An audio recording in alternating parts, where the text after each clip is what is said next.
I have never said hello to as many people in one day as I do here, and that's not a complaint, because it makes you feel so welcome that now I'm saying hi to people just as they pass.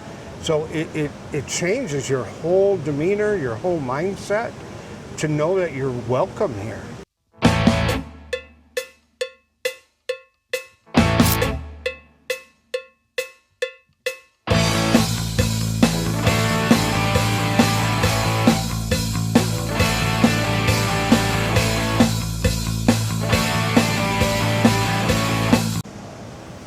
Welcome back to the channel, guys. I got another good one for you today. Today I'm here with Jay. He's actually heard that saying quite a bit. He's actually one of my champions. So I want to say thanks to Jay for coming on the channel. You're welcome, anytime. All right, and to all the champions out there, you guys are the greatest. Thank you guys so much. I appreciate you all. If you have not subscribed, and you like my content, hit that subscribe button. Let me know I'm doing a good job. Let's get straight to it, guys. Introductions to Jay here. Hi, I'm Jay Priest, originally from Los Angeles and San Diego, Mexico, and now here. All right. Now, where do you live, Jay? I live in Marco Polo right now. And how did you find out about Marco Polo? This guy named Brett, so he did a tour of his condo, and you did a tour of your condo, and that's what I wanted. And so you were when I saw your videos and I got here, you were one of the first people I wanted to talk to. And I liked what you showed on your video, and so that's where I ended up, because of you. All right, now, how long have you been retired now? Which time? I've been retired twice. So the last time, it's been 4 years. 4 years? Yeah. And so you lived in Mexico for a part of that time, yeah, right? I lived in Mexico for 3 years. Okay. How do you compare Mexico to the Philippines? You know, it's very similar in culture, like especially the Filipino time, Mexican time. The women are more reserved, usually, like they are here. Cost of living is cheaper than the U.S., but not as inexpensive as it is here. Okay. It's even cheaper here. And so a lot of similarities, and believe it or not, I only lived in Tijuana and Rosarito Beach in Mexico, but I know the infrastructure here, the roadways and traffic are talked about a lot, and there it's worse. It's worse there. It's worse there, and I think it's because there's more people, but they don't keep up on the roads. People complain about potholes here. They have potholes there that are just ridiculous, and they're everywhere. They're not just once in a while. And I on the rural roads, a lot of them in Mexico are dirt. So although it's not up to U.S. standards here, it's still better taken care of than in Tijuana. Now, I've been to other cities in Mexico where they take better care of their streets, so I don't know if it's a Tijuana thing, but compared to Tijuana traffic and roads and infrastructure, I would rather drive here any day. And I don't like to drive here, but still, there's more respect on the road here. I notice like Chad Foster said, it's very efficient here. Yes. The traffic. It's traffic, but there's more courtesy. They let each other go, and you know, it's in Mexico, it's all on your own. Fend for yourself. Yep. Now, you guys know from my previous videos, I actually started looking at Mexico and Panama and Costa Rica first, so I could actually be closer to my family via flights, but ended up being here in the Philippines. So how long have you been here in the Philippines? About a month and a half. Month and a half? Yeah. What were your thoughts before you actually came? What were you thinking about the Philippines? Did you have high expectations? You just going to go as, just go in a straight line and say whatever it gives me, it gives me? What were you thinking about the Philippines? Well, because of Chad's videos, your videos, and some others like Wang and Filipina P, I'm very analytic or anal. And so when I'm watching the video, I took copious notes, like lots and lots and lots of notes. So I kind of had a really good idea of what I wanted to accomplish. I even did checklists of things to accomplish, set myself on kind of a schedule. The first 2 weeks I want to achieve this, second 2 weeks this. So that's usually how I am. And I've pretty much been able to stick to it, except for a few roadblocks. But so everything is just like I learned on the videos. Most things, not everything, but most. Now, you actually mentioned about a checklist. Can you give the viewers out there kind of some examples of that checklist? So, some things that you grew particular to make sure that things went smoothly for you here in the Philippines. So I set a priority for myself. The first 2 weeks, I wanted to at least secure a condo. Okay. The second 2 weeks would be transportation. I had some hiccups in the condo part. I got one, but it wasn't ready, and I had no internet for just over 2 weeks, and it was a constant struggle to get that. So because they kept telling me, oh, we'll have it installed in 2 days, I would sit at home for all day, nothing. And that happened for 2 weeks. Finally, I got upset and sent a not so nice email, and all of a sudden I got reaction. So that put my transportation, obtaining a motorcycle, behind schedule. And then when I was ready, I went and looked. They don't have what I want. So, and when I asked them, when are you going to get more, I got, we don't know. We're getting an order, but we don't know what it is. What are you looking for? What kind of bike are you looking for? Same as yours, Honda ADV 160. ADV 160. I did a lot of, I'm not following this guy, just for the record. Have you tried Silverwing? No. Silverwing Honda is actually right here in Cebu. Is it City. the one from IT Park? No, it's actually a different one. Okay, I went to the one across from IT I'll Park. call when we're done here, and I'll check on a bike I did there. find one in Danao. Okay. So, but they couldn't tell me anything about it because the mechanic wasn't there. All right. Now, you've been here for a month and a half. Can you share a little bit about your experience here? What you've been through? What about dating? What about budget? What about the cultural differences between here and the United States? Things like that. So the budget, I'm on budget. So matter of fact, I'm a little under budget. But You mind sharing it? yeah, my budget was basically, I wanted to be around $2,300 a month. Very and easy. I've been under that consistently, and I've only cooked at home twice, so I eat out a lot. But I notice here with the heat, I'm not as hungry, so I don't have to eat as much as I did before. Obviously, I eat a lot, but the thing is, it's like, so financially, I'm doing fine, and really, I haven't been motivated to get that transportation because in the city, taking a cab is so much more practical, or a Grab, and it's a $1.50 cab ride from Marco Polo Inexpensive to here. everywhere you go here. Yeah, and even I went to Dumaguete over the weekend, and my cab ride to the airport was 45, 50 minutes, and it was like $8. So Any surprises here in the Philippines as far as things that have? I'm not saying surprises. It could be huge pros. It could be huge negatives. I think the biggest surprise, everyone talks about how friendly the Filipino people are. They are. They're more friendlier than I expected. Amazing. That was a huge. I think that before when we actually did the video, you actually came in it for a few minutes just to talk to me. I think you said that before here, Ireland was Ireland was the most friendly place that I had been in until all you my actually travels. showed up here in the and Philippines. then I came here, and like I said before, I have never said hello to as many people in one day as I do here, and that's not a complaint, because it makes you feel so welcome that now I'm saying hi to people just as they pass. So it changes your whole demeanor, your whole mindset to know that you're welcome here. Yes. And it's huge. And that was part of the stress relief when I landed. I had this big weight, lifted off my shoulders from stress. And it's reinforced by how you're treated here by the locals, by other expats. It's very welcoming, and it just makes you in a good mood. I'm always in a good mood. By far, one of the biggest pros here in the Philippines is the people. I've said that over and over again. It brings out joy and happiness when you get up in the morning here in the Philippines because of the people here. So again, can't say enough about the people here in the Philippines. So besides the people, what other kind of pros do you have so far in your month and a half? I love the cost of living. Yep. Lower cost of living.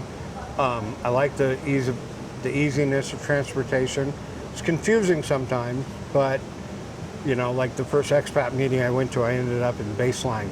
I was nowhere close. So you went to the wrong location. Yeah, so it's you and I have talked about this before. It's one thing to say, oh yeah, it's, you know, we meet at IT Park. Well, I didn't realize that IT Park is an area, not a mall.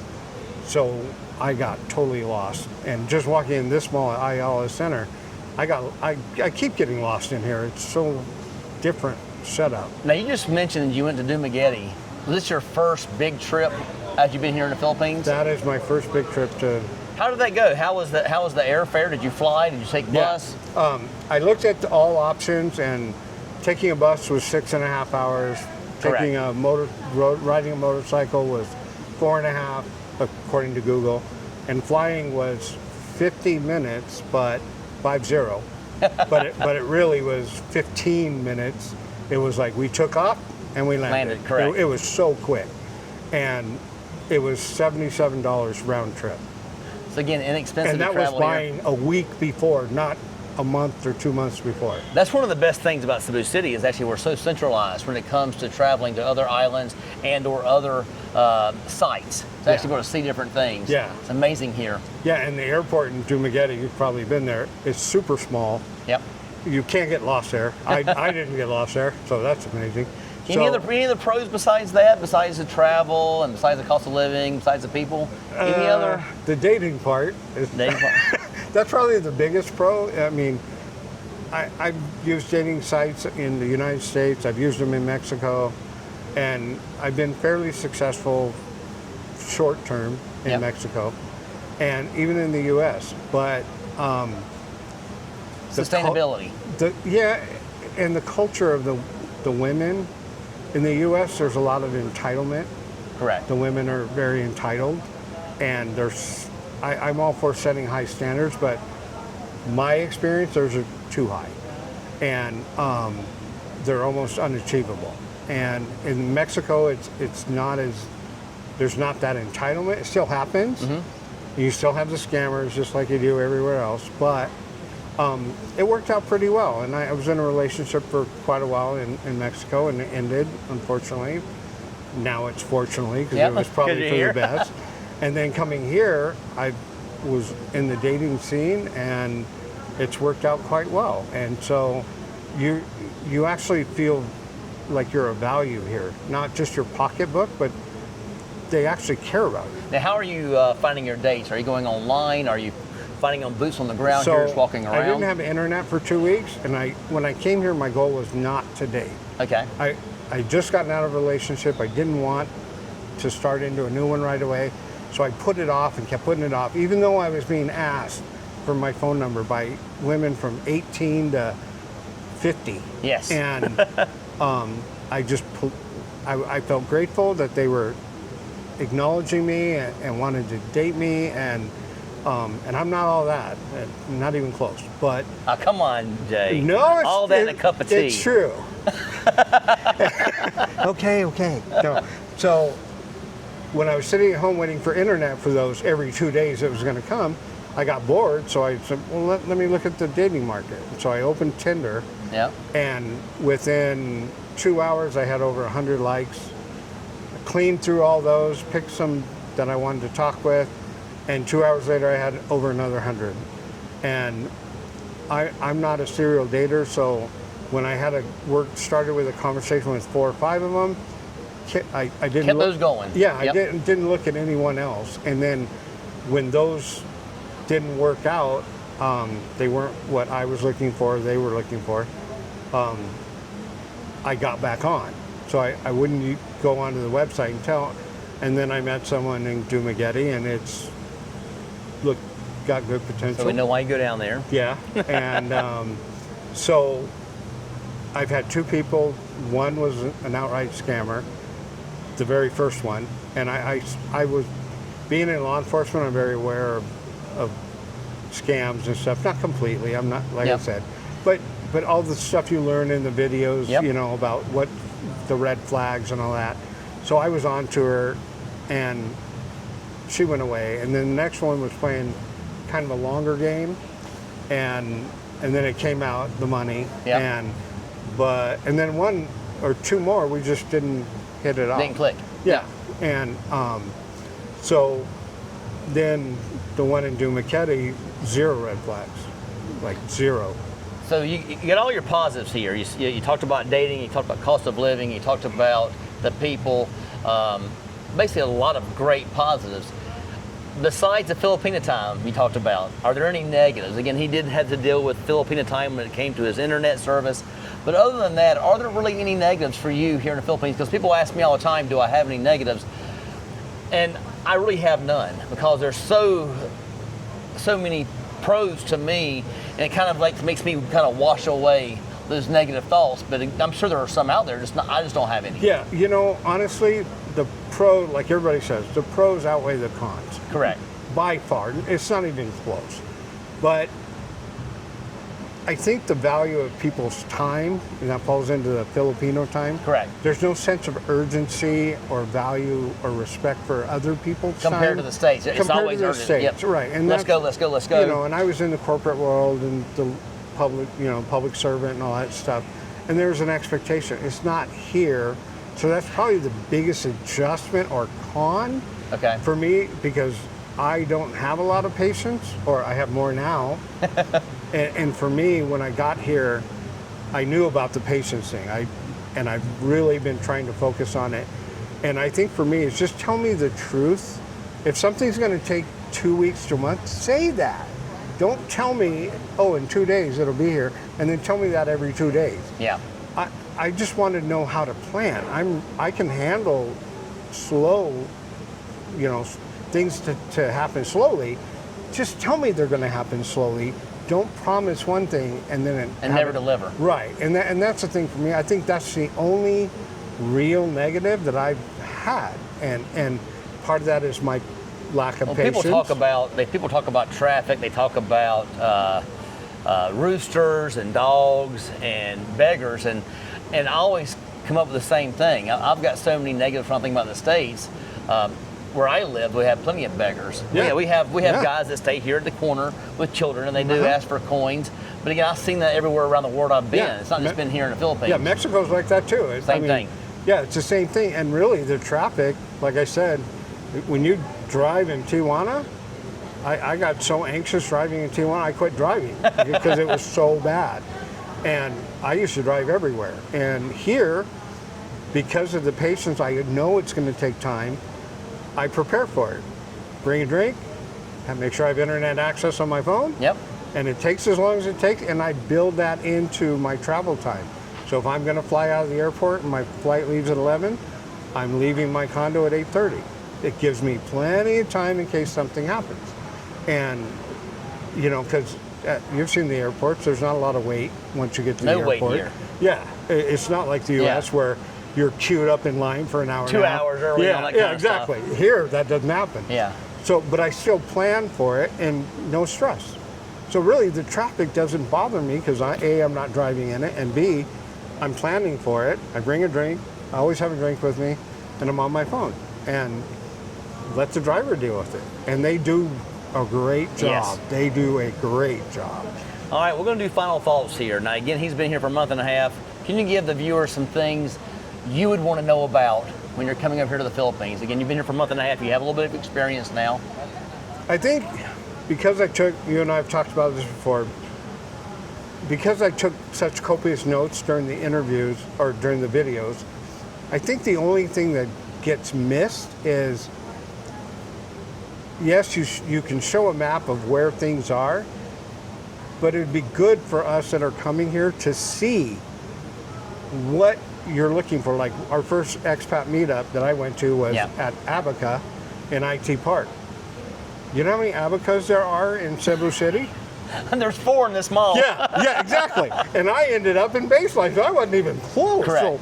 So I think that visual of seeing where things are, you know, like Chad, I like Chad's video when he has a camera on, he's riding through IT Park or the business center. It shows a map. I have a lack of that on my channel, but I will work on that in the future. Sorry, didn't mean to be critical. But I think that, at least for me, because I'm that visual type of person where if I could see what I'm looking at, because when I was looking for a Abaca restaurant, I'm looking for the interior. Yep. And over at Baseline, it's just like the interior here, Exactly. the interior over there.